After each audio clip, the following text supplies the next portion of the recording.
இப்போ நீங்கள் ப்ரிவியூவில் பார்த்தேன் இந்த இன்ஸ்டாகிராமில் ட்ரெண்டிங்காக போயிட்டுருக்க பிஹைண்ட் லிரிக்ஸ் ஸ்டேட்டஸ் வீடியோ தான் எப்படி எடிட் பண்ணுறதுன்னு பார்க்க போகிறோம். ஸோ பிபிஎனை ஆன் பண்ணி வச்சுட்டு கேப்கட் ஆப்பை ஓப்பன் பண்ணிக்கோங்க.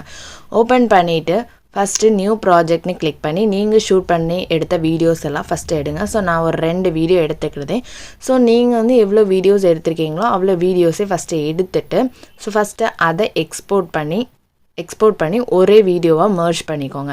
மர்ஜ் பண்ணதுக்கப்புறம் திருப்பி நியூ வீடியோன்னு கொடுத்துட்டு ஸோ அந்த வீடியோ செலக்ட் பண்ணிக்கோங்க. செலக்ட் பண்ணிவிட்டு இப்போ நம்ம என்ன பண்ணலாம், ஆடியோவில் போய் உங்களுக்கு எக்ஸ்ட்ராக்ட் கொடுத்துட்டு உங்களுக்கு என்ன ஆடியோ வேணுமோ அந்த ஆடியோவை கொடுத்துக்கோங்க.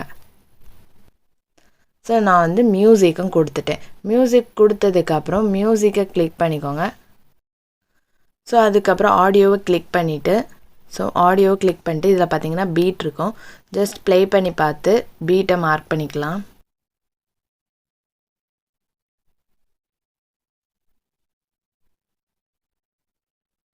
ஸோ இப்படி லாஸ்ட் வர பீட்டை மார்க் பண்ணிக்கோங்க. மார்க் பண்ணிவிட்டு திருப்பி அடுத்து என்ன பண்ணுங்கள், டெக்ஸ்ட்டு தான் நம்ம ஆட் பண்ண போகிறோம். டெக்ஸ்ட்டில் போய்ட்டு ஆட் டெக்ஸ்ட் போய்ட்டு உங்களுக்கு என்ன லிரிக்ஸ் வேணுமோ அந்த லிரிக்ஸை ஃபஸ்ட்டு ஆட் பண்ணிக்கோங்க. ஸோ நான் ஃபஸ்ட்டு காப்பி பண்ணி ஆட் பண்ணிக்கிட்டேன்.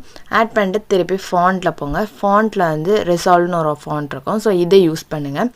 யூஸ் பண்ணிவிட்டு எஃபெக்ட் போங்க. ஸோ எஃபெக்டில் போனோன்னா உங்களுக்கு கொஞ்சம் நேரம் லோட் ஆகும். லோட் ஆனதுக்கப்புறம் இதில் ஸ்வைப் பண்ணிட்டே வந்தீங்கன்னா எல்லோன்னு இருக்கும். ஸோ எல்லோவில் போயிட்டு ஸோ இந்த ஆப்ஷனை யூஸ் பண்ணிக்கோங்க. ஸோ இன்னும் இருக்குது.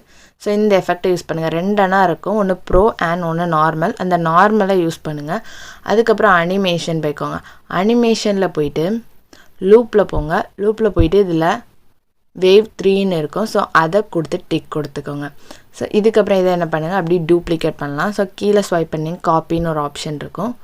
ஸோ அந்த ஆப்ஷனை யூஸ் பண்ணி இந்த சைடு கொண்டு வந்துடலாம். ஸோ ஃபஸ்ட் லிரிக்ஸ் இது வரை தான் இருக்குது. இது வரை நம்ம கொடுத்துக்கலாம். திருப்பி செகண்ட் லிரிக்ஸை ஸோ லாஸ்ட் வரை இந்த மாதிரி லிரிக்ஸை ஆட் பண்ணிக்கோங்க.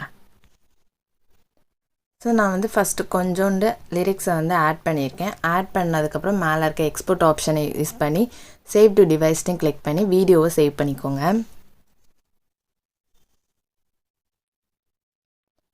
அதுக்கப்புறம் டன்னுன்னு கொடுத்துக்கிட்டு திருப்பி நியூ ப்ராஜெக்ட் கிளிக் பண்ணிவிட்டு ஸோ ஃபஸ்ட்டு என்னென்னா நம்ம இப்போ எடிட் பண்ணோம்னா அந்த வீடியோ ஃபஸ்ட்டு செலக்ட் பண்ணிக்கணும். செலக்ட் பண்ணிவிட்டு திருப்பி ஓவர்லேயில் போயிட்டு ஆட் ஓவர்லேன்னு கொடுத்து ஒரிஜினல் வீடியோ ஸோ லிரிக்ஸ் இல்லாமல் ஒரு வீடியோ எடிட் பண்ணோம்னா அந்த வீடியோவை ஆட் பண்ணிக்கோங்க. ஆட் பண்ணிவிட்டு கரெக்டாக ஃபுல் ஸ்க்ரீனில் செட் பண்ணிக்கோங்க. செட் பண்ணிட்டு கீழே பார்த்தீங்கன்னா கட் அவுட்னு ஒரு ஆப்ஷன் இருக்கும். ரிமூவ் பேக்ரவுண்ட்னு கொடுத்துக்கோங்க. ஸோ கொஞ்சம் நேரம் டைம் எடுக்கும். ஸோ இதில் கரெக்டாக ரிமூவ் பேக்ரவுண்டு 100% வந்தோன்னா பேக்ரவுண்ட் உங்களுக்கு கம்ப்ளீட்டாக ரிமூவ் ஆயிரும். ஸோ அதுக்கப்புறம் டிக் கொடுத்துட்டு இப்போ பார்த்தீங்கன்னா பேக்ரவுண்ட் ஸோ ஆப்ஜெக்ட்டுக்கு பின்னாடி வர மாதிரி உங்களுக்கு இருக்கும். ஸோ இதே மாதிரி தான். ஸோ இப்போ வீடியோ பார்த்தீங்கன்னா உங்களுக்கு பிஹைண்டில் ஸோ லிரிக்ஸ் இந்த மாதிரி நீங்கள் ஆட் பண்ணிக்கலாம். ஆட் பண்ணதுக்கப்புறம் மேலே இருக்க எக்ஸ்போர்ட் ஆப்ஷன் உங்களுக்கு ஏதாவது அட்ஜஸ்ட்மெண்ட்லாம் இருந்ததுன்னா அட்ஜஸ்ட்மெண்ட் பண்ணிக்கோங்க. ஸோ பண்ணிவிட்டு சேவ் டு டிவைஸ்ன்னு ஜஸ்ட்டு கிளிக் பண்ணிக்கோங்க. வீடியோ கம்ப்ளீட்டாக ரெடி ஆயிரும்.